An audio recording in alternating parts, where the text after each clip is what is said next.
First of all, I'd like to congratulate our women. Wow, great win at Maryland, and hard place to do that. So congratulations to Sean and her group. Proud of our guys. Thought we withstood the,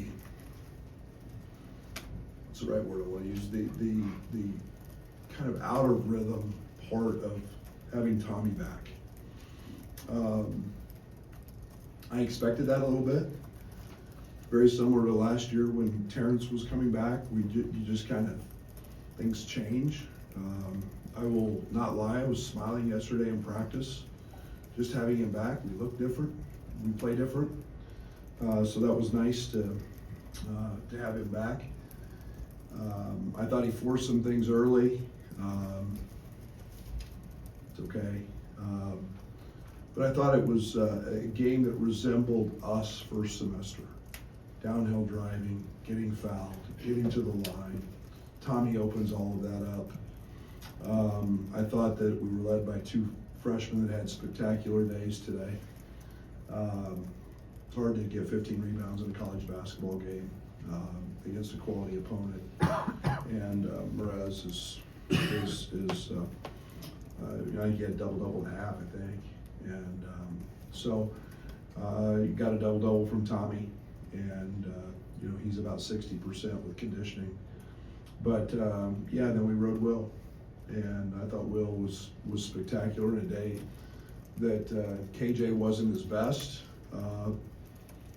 It's nice to be able to win in a lot of ways, and I thought that was tremendous. I thought Kylan Boswell, I thought his spirit, his energy, defensively, I really challenged him the last couple days in practice, and I thought he was did a good job. Those two guards are terrific. People aren't talking about Mobley enough on the national scene. He is spectacular. I thought that I felt like we kind of wore them down late in the second half. Just going over the top, just continually chasing them, forcing them into twos. I think they shot 32% from the 2-point line. You don't win a lot of games when you do that, and I thought we forced them into some hard shots. But Bruce has got the ability to make hard shots. He did that, but I thought when they started missing a little bit, then it kind of triggered our 15-0 run and gave us a great opportunity to win the ballgame. Coach, what was it exactly about the lineup that kind of ignited that second half run? Just a good mix of players or guys stepping up? No, I think it was the matchup. I think it's I thought that I probably left KJ in too long. He got tired. He missed a couple free throws, and then we put the ball in Will's hands. And that's something that we do every single day in practice. Will, for a lot of the year, has played as the second team point guard, so he's really comfortable doing that, handling the ball, initiating offense. And today, I thought he was just able to get to his spots, and that was with both bigs in, setting screens, created a lot of opportunities, and he was sensational at it. So I thought it was just the right lineup at the right time, and Bam was getting downhill, and Draven always does that, and I liked what Draven and Kylan were doing defensively. So it was pretty comfortable with that group. Brad, what went into the starting lineup shakeup? Obviously, Tommy coming back impacts that, but what went into that, and what did you feel you got out of that? Analytics, numbers, creating a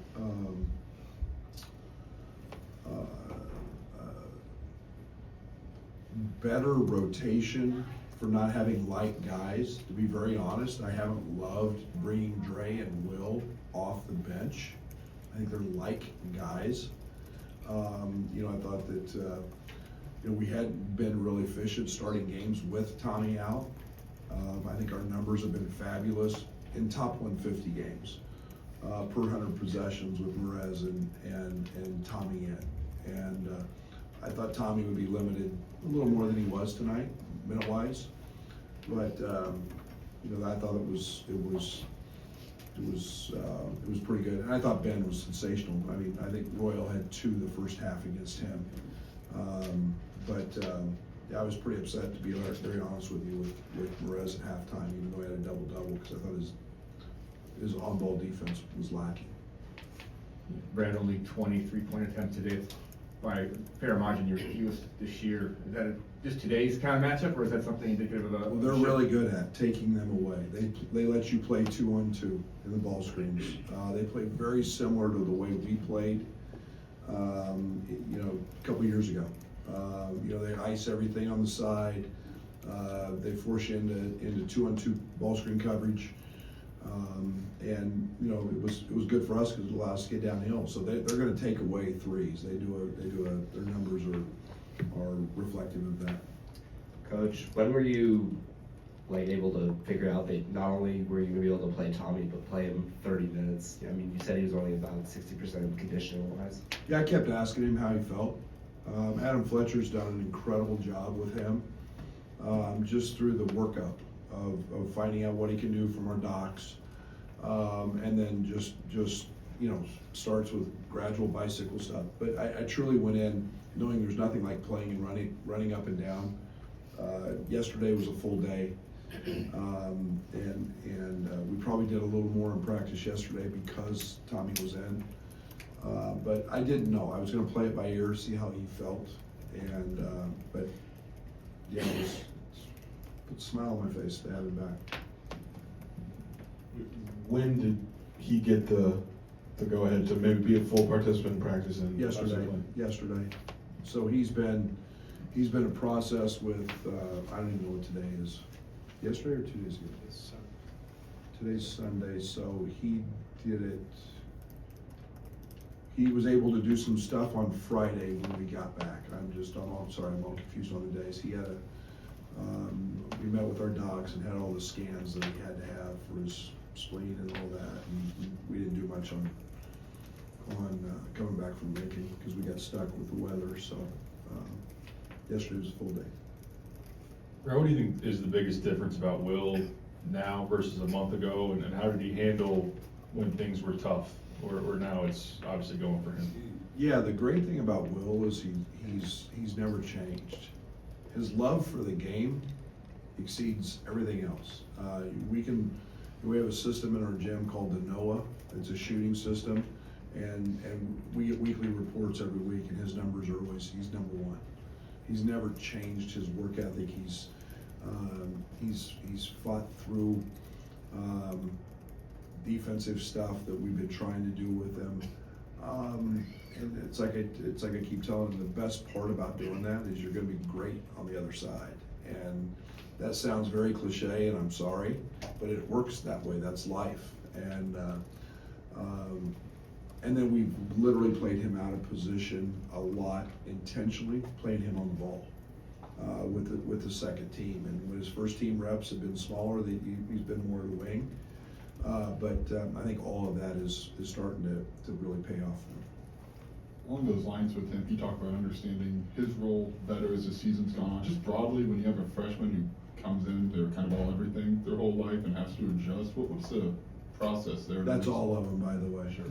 And I think it speaks to who he is, his character.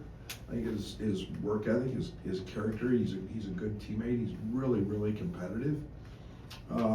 So he has never, not one time has he even blinked about accepting or not accepting a role. And he knows that I've got a lot of trust in him offensively. And that's all because he works as hard as any person can work, and he puts the time in. So it was just a matter of time. Getting comfortable, getting acclimated, you get confidence, seeing college level defenses and not AAU defenses. So he's been spectacular from that standpoint. Coach, thoughts on Kyle Boswell accepting and responding to his role coming off the bench? Plus 15 in the plus minus, 5 for 8 from the field. Absolutely. And for Colin, it's I don't care what he scores, what he shoots. For me, he's an elite defender, and he's got great savvy, and to be very honest, he's pretty damn tough. But I want his spirit to be great. I want his energy to be great. I want him to lead that way. I want it, and so I'll be very honest, I challenged the heck out of him yesterday in practice. And I want that competitive fight, and I thought defensively he was sensational today. And it's amazing when you worry about all that other stuff, maybe you worried about me. Maybe worried about not starting, I don't know. But other than his little smoked layup, it was an incredible performance. He was terrific. Right, you mentioned it yesterday without Morez, but it almost felt like today he was yelling at guys to shoot it, because I'll just go get it. If it misses, I'll just go get it. It almost seems like that's an old school post touch for him, if he can just go get it off the glass and dunk it. It's one we really like. Yeah, and I think it's one of the things that was challenging a little bit with Tommy out, was we saw some five-way switching. And the best way to attack five-way switching is on the glass. And they went to it a little bit and quit icing us and went to five-way switching a little bit. And Momo just goes and gets them all.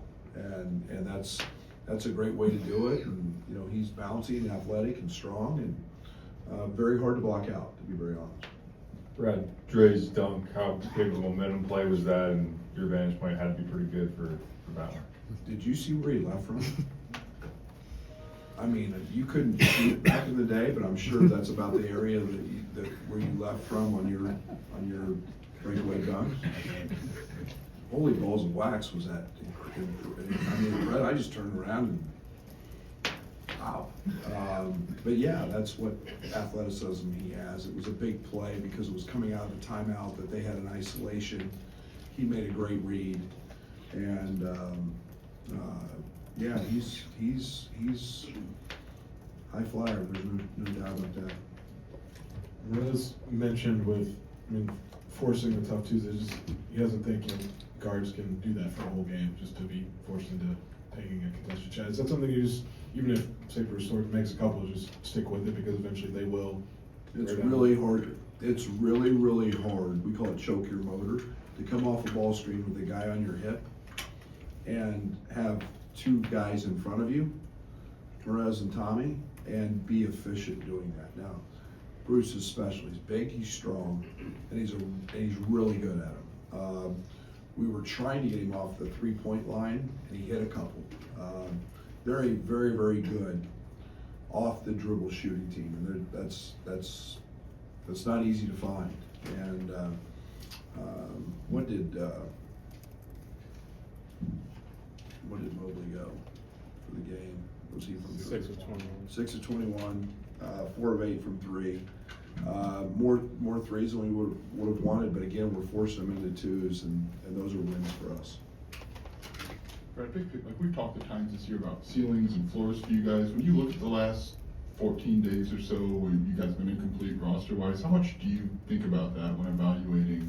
I go about 28 days because I go to back to the KJ, and that's time lost. Yeah, now's a good time to get healthy. I can't go change the past, but I think our guys have gotten better. They've all had to step up and be productive, and that is so comforting. Now we've got to develop chemistry, and we've got to develop a grit and a fight, and play with a spirit that is worthy of a team who wants to do something in the postseason. Apologies if you already asked this, but when we talked to Jake Ebler, he said he didn't like some of the decision-making of his team those final 7-8 minutes. You were forcing them to maybe take some runners, shots that were early in the shot clock, things they didn't want to take that quickly. What did you do defensively in that final 8 minutes that allowed you to force them into some of those looks where they weren't playing as he put it, maybe the smartest basketball? I think we were just persistent. I think it was the same thing we did the entire game. I thought that it's just what we do. We don't vary from that. We haven't varied from that in years. We're going to force teams, in hard twos. We're going to rear view contest. I thought we did a much better job of what we call not a rear view contest, not fouling. Bruce put a couple on us early. And that's hard to do. That's fatiguing, it's challenging. When you're wired to score like both of those guys are, you know, they're gonna take some shots, they're gonna make some. But, you know, I thought we did a much better job of just being, winning the battle at the ball screen, but just staying relentless and forcing them down into the paint for twos. It's a big picture wise, what's the significance of getting this win, particularly at home, and kind of setting the table for the stretch run? My biggest thing is it's a quad one win. I don't know, that's 6 of them, that's a lot. We got about 10 more. Quad one, I don't know how many we got, we have a lot of quad one wins. I told you guys, I played to those rankings and those metrics a lot, but that's a good basketball team we beat today. Long term, I don't think like that. I think next game, but we just got to keep getting better, and we're going to continue to do that in practice and working with some of the lineups we've been working and just keep the grind on. It's February. It's time to keep strong, keep healthy, and be your best. Thank you. Thanks, Brad.